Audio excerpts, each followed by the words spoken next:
আসসালামু আলাইকুম। আজকে আমি পাইম মাছের কড়াই ভাপা করব। দেখেন কি করে রান্না করি। পাইম মাছগুলো আমি সুন্দর করে ধুয়ে নিয়েছি।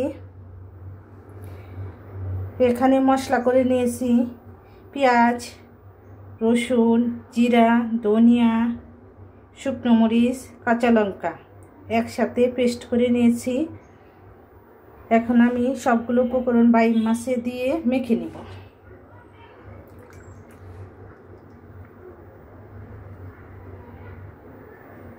এখন লবণ আর তেল দিয়ে দিচ্ছি।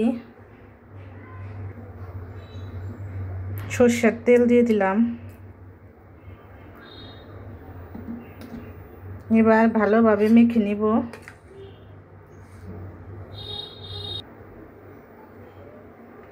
ভালো করে মেখে নিয়েছি।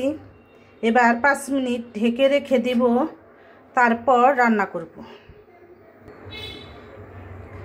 5 মিনিট হয়ে গেছে।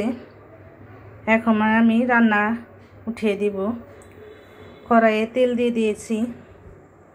ফোড়নের জন্য দিয়ে দিচ্ছি তেজপাতা আর জিরে।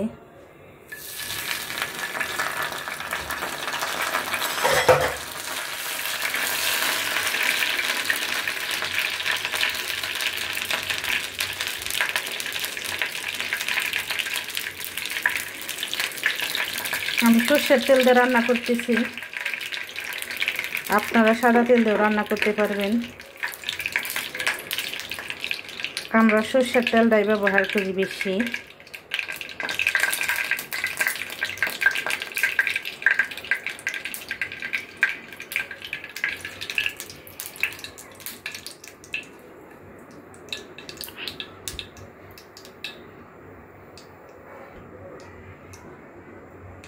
এখন মাছগুলো দিয়ে দিচ্ছি।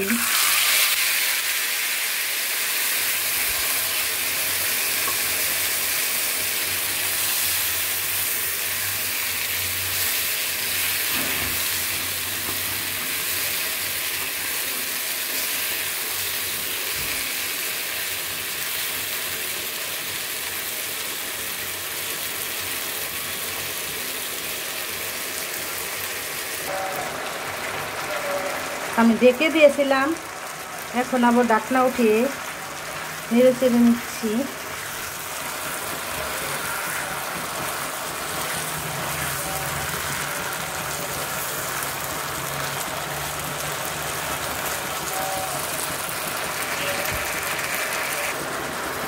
আমার রান্না শেষ। এবার ভাজা জিরের গুঁড়ো দিয়ে নামিয়ে নিই।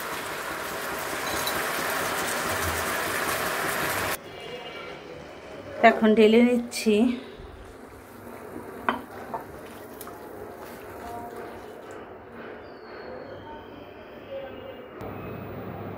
কেমন হয়েছে জানাবেন।